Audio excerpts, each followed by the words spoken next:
Hello guys, আসসালামু আলাইকুম। কেমন আছেন সবাই? আবারও আপনাদের মাঝে চলে আসলাম আর একটা ভিডিও নিয়ে। এটা হচ্ছে হযরত শাহজালাল আন্তর্জাতিক বিমানবন্দর, ঢাকা। আমি এখন ওয়েটিং রুমে বসে আছি, ভিতরে ওয়েটিং করতেছি।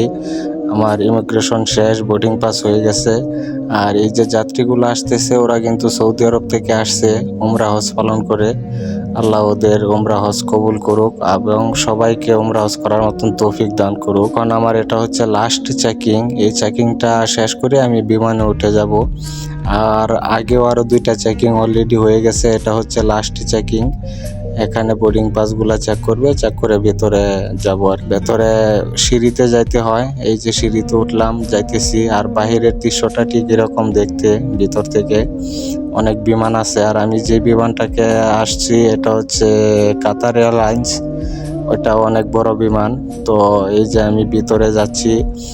এখানে বোঝার মতন কোনো কিছুই নাই, তবে এখানে এয়ার হোস্টেস আছে, ওরা আপনাকে সর্বদাই হেল্প করবে, সব রকমভাবে হেল্প করার চেষ্টা করবে। আমি ভিতরে যাচ্ছি, আমাকে ওরা হেল্প করবে, আমার সিট কোন দিকে, কেবিন কোন দিকে, সবগুলাই ওরাই দেখায় দিবে, ওরাই সব কিছু আপনাকে বুঝিয়ে দেবে। তেমন টেনশন নেওয়ার কোনো দরকার নেই আপনার। এই যে এয়ার হোস্টেস আমাকে হেল্প করতেছে। Where are you seated? 16.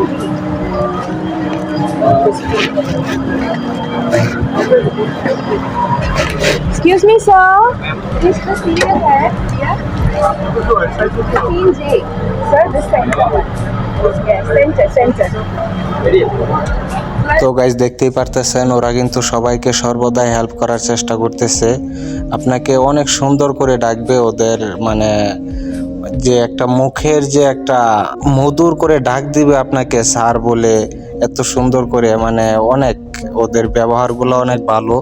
ওরা কিন্তু অনেক বিভিন্ন দেশের থেকে এখানে এয়ার হোস্টেসের চাকরি করে, তো ওদের ব্যবহারগুলো অনেক ভালো হয়। অলরেডি আমার সিটে আমি বসে গেছি, আরও অনেক যাত্রী আসতেছে, সিটে দেখিয়ে দিচ্ছে, বসতেছে। ফ্লাইট ছাড়তে এখনও আরও 40 মিনিট বাকি আছে।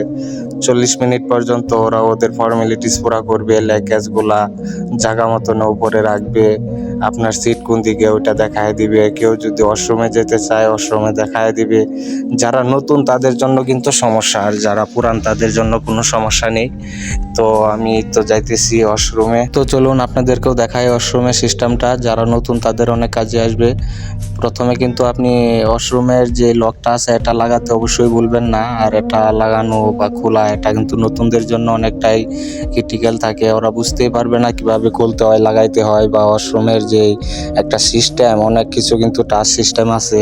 আপনি টিস্যু কোথা থেকে বের করবেন, কোথায় ফেলবেন, বা যে এই বাথরুমের যে পানিটা ফ্লাশ করা হয় এটা কিভাবে করবেন, এটা কিন্তু অনেকেই জানে না। তো খুব সতর্কভাবে, এখানে কিন্তু অনেক সুইচ আছে, আজে বাজে টাপ দিয়ে সুইচ অন করলে কিন্তু এয়ার হোস্টেস চলে আসবে যে আপনি বাথরুমের ভিতরে কোনো সমস্যা হয়েছে কি না। তো একটা পারফিউম পেলাম, না তেমন বেশি ভালো না। আমারটা যেটা লাগিয়েছি আমারটার থেকে অনেক বাজে, তেমন বেশি ভালো না। তো আবারও আমি আমার সিটে চলে আসতেছি। সিটে বসার কিছুক্ষণ পরে, হয়তো আর বেশি টাইম বাকি নেই, হয়তো 40 মিনিট এরকম বাকি আছে। হ্যাঁ, 40 মিনিট পরে বিমান ছাড়বে।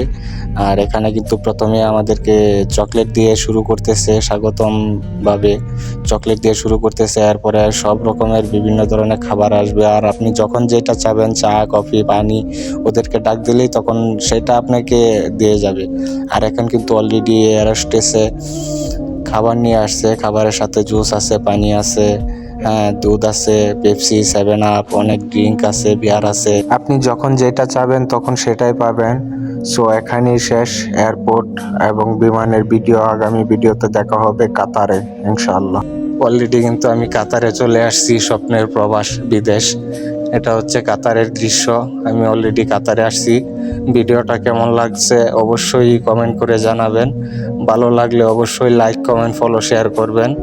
ধন্যবাদ সবাইকে ভিডিওটা দেখার জন্য। সবাই ভালো থাকবেন।